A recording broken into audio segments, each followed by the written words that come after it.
right way up. That's all good. Alright, we'll go this way. That's fine. Hey everyone. So, I'm really excited to be here today. Today we're going to be talking about the next steps to reducing your waste after you've mastered the basics. So last week we talked about the basics. Next week is viewer questions. So please don't forget to punch in your questions that you have about tiny living. So I've got my tiny house on wheels behind me. If you want to ask questions about tiny living or zero waste, or anything else, maybe minimalism or living with kids in small spaces, please make sure that you pop your questions in so that I can answer them for you next week. So last week we talked about the basics, and I just want to really rehash the fact that we talked about being fair with yourself. So being fair with your time and your resources and your ability, and celebrating your wins. Like, remember that Rome wasn't built in a day, and it's really important to celebrate what you are achieving and what you can do. So I want you to keep that in mind as we're talking about these things, and don't get stressed about, well, I'm not doing that yet. It's a process. So last week we talked about mastering the basics. Essentially what it all boils down to is learning how to swap out your disposable stuff for reusable, or maybe for something that still needs to be disposed but is eco-friendly, compostable, biodegradable, maybe a bamboo toothbrush instead of a plastic toothbrush, that sort of thing. So last week we really talked about the basics. Is that one-off, you do it once, you swap something out for a reusable item, you're good to go. This week I want to talk about some of the stuff that takes a little bit more effort, maybe a little bit more sacrifice, a little bit more work. So this is the next steps once you've mastered the basics. So there will be hurdles, and the things that you're going to have to work with are your time, your motivation, and your access to resource. So here where I am, my local bulk foods place, there's one an hour north and there's one an hour south. I don't have something like that around me. But what we have done instead is, because none of us had access to something here, there's a group of mums who are doing a bulk order from a wholesale company, and we're splitting it up between us. So these are some of the things you're probably going to have to contend with: your time, what you physically have time to do, your motivation. You've also got to look after your own health as well, and your access. And sometimes these are hurdles we can overcome, and sometimes they're things that you need to go, you know what, right now I'm doing the best I can, accept that and move on. So I've got a whole list of stuff here, so hopefully I don't waffle too much. So the first thing is to go back to your waste audit and look at, so last week we talked about doing your waste audit and looking at what waste you're throwing out. This week, do the same thing. Once you've done the basics, go back and have a look what you're still producing. And remember that ultimately we'd like to get rid of recycling as well. So recycling is great, but it's still resources that are being used that maybe don't have to be if we had other alternatives. So ultimately, look at your recycling as well, and if there's ways that you can reduce your recycling and also your general waste as well. So we talked about buying in bulk, or being conscious of what you're buying in the supermarket. So sometimes that means that I'll spend the extra $1 and buy something that comes in a glass jar as opposed to something that comes in a plastic jar. It does add up, so you've got to again be aware of what you can do. Like, finances is another hurdle, what you're able to do. And sometimes that means that I don't buy that thing that I was looking at buying. Maybe that means that I don't buy myself the 300ml almond milk iced coffee or something like that. Sometimes that means when I don't have a choice, I choose to go without and find an alternative later on. Another thing you can look at doing which is really important, is looking at starting to buy second hand or borrow. So if you can't buy it second hand, can you borrow it? Is there a toy library around you? Is there a tool library around you? Is there some sort of community centre that you can drop in and use their resources? Maybe their printer instead of buying your own printer or something like that. Buying secondhand is so much fun. It does take a bit of practice, so it can be really easy to walk in and see all the bargains and all the sparkly things. So it's really helpful to know what you're looking for when you go secondhand hunting, whether that's through an op shop, Gumtree, Facebook Marketplace, there's so many different ways, garage sales, whatever it is. buying secondhand is a really awesome way to reduce the waste. You're giving that stuff an extra lease on life. And if you learn how to maintain that item and repair any damage, there might be someone else who can give it a third or fourth lease of life as well. So learn to buy secondhand, and sometimes it does mean that you have to specifically go out hunting for something. This past couple of weeks I've been looking for a baby doll for my 1-year-old. She's obsessed with her sister's doll, and big sister isn't so keen on sharing. So far we've been to 4 op shops looking for a baby doll, and I haven't found what I'm looking for yet. That's okay. Sometimes it does take a little bit more hunting, so being prepared to be organised and put the work in.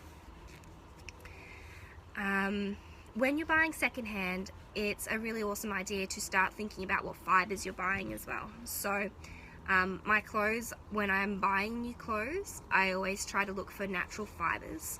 Something that I've only recently, probably in the last 6 or so months, really sort of come to terms with is when our clothes have plastic fibres in them, maybe polyester or nylon or elasticine or some sort of plastic fibre in the material. What can happen is, as you wash it, those little tiny fibres come off in the water and become microplastics, which are now in our water. Most of the filters in the filtering centres are too small to take those fibres out, so they keep going through the water supply. They're coming in through our drinking water, they're ending up in our waterways and our ocean. Because of that, animals are eating them, sea life is eating them, critters are eating them, which then get consumed by something bigger. So it's just this repetitive cycle. So if we can really be conscious when we're buying something new or buying something secondhand, take a little bit more effort to see if you can find something that's a natural fibre, if you can. Sometimes you can't, but if you can, it's a really good place to start. So I said learn to repair. If you don't know how to repair, maybe you can trade that skill with someone else. Maybe your mother-in-law is happy to patch your clothes and you can make a meal for her or something like that. So see, if you don't have those skills, see if you can outsource that repair work to someone else.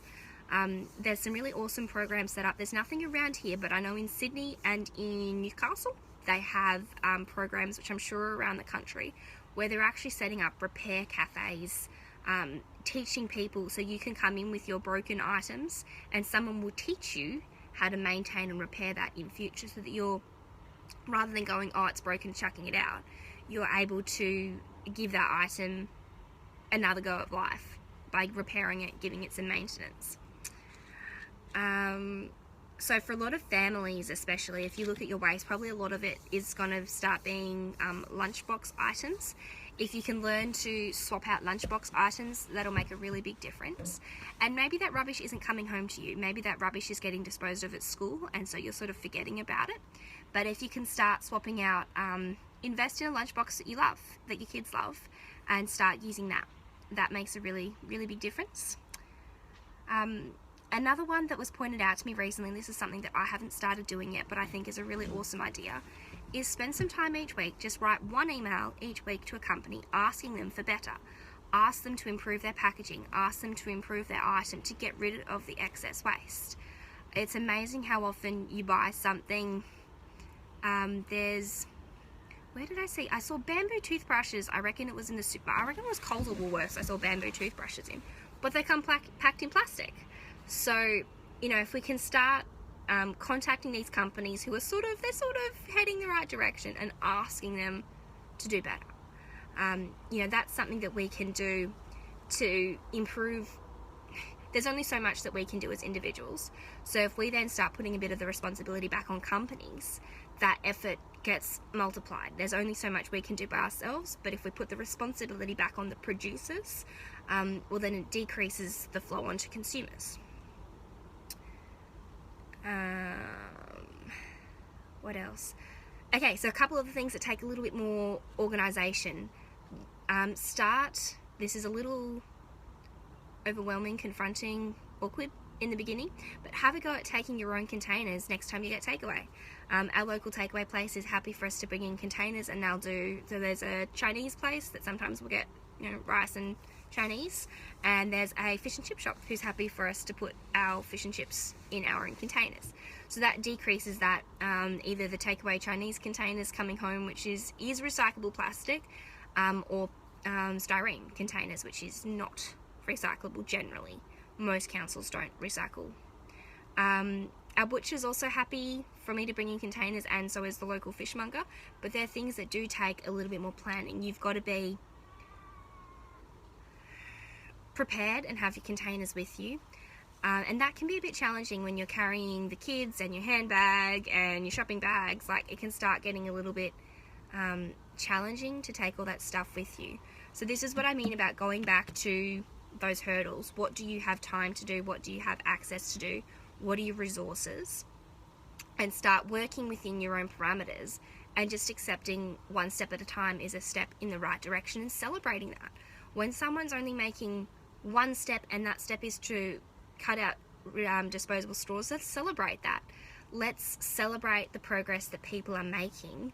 And when you do have the ability and the time to do more, and celebrate that success as well.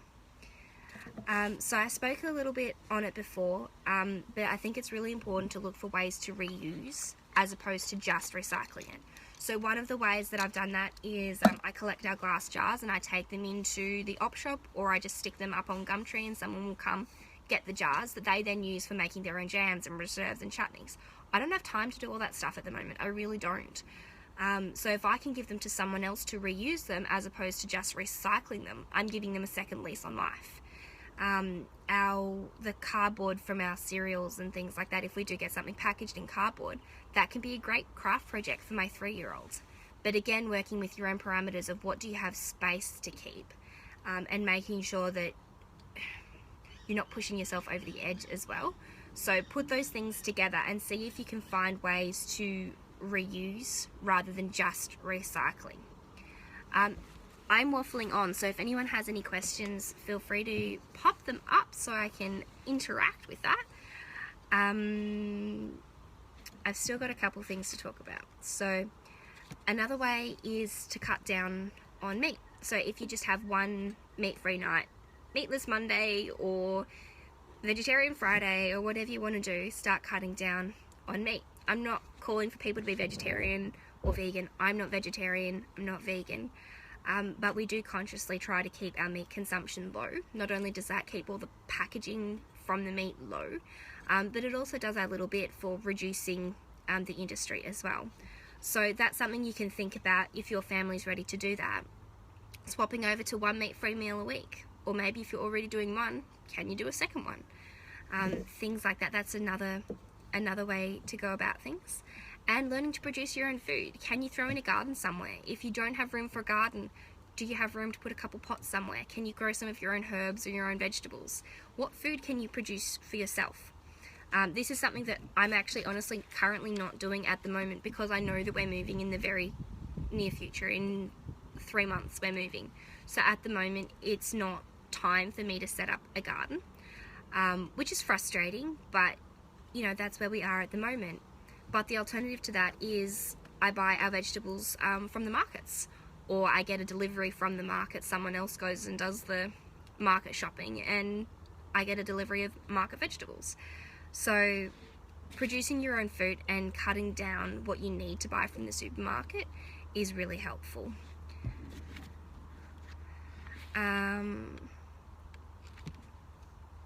Looking at ways to save water. So it's sometimes we can get very focused on just reducing plastic, but there's a whole lot of other things, other resources that get wasted.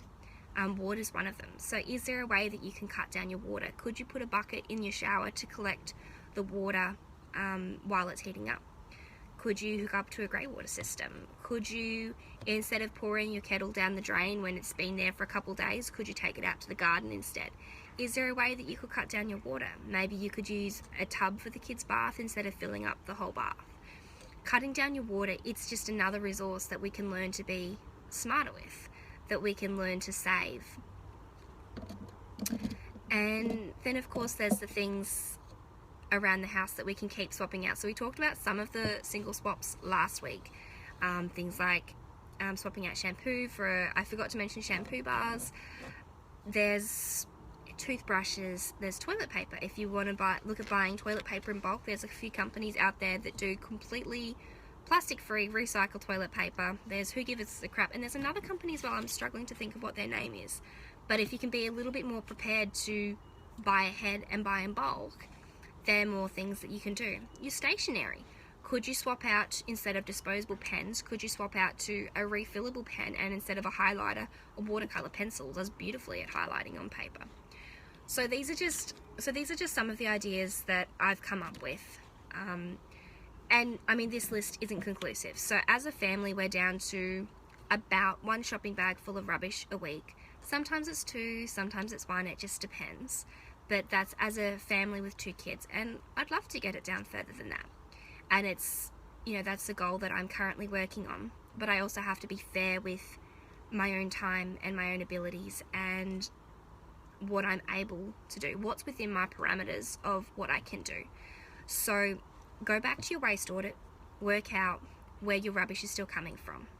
Work out what your time, your budget, your access is, and start finding ways to not just swap out single-use plastic to reusable, but where you can actually cut out that plastic full stop.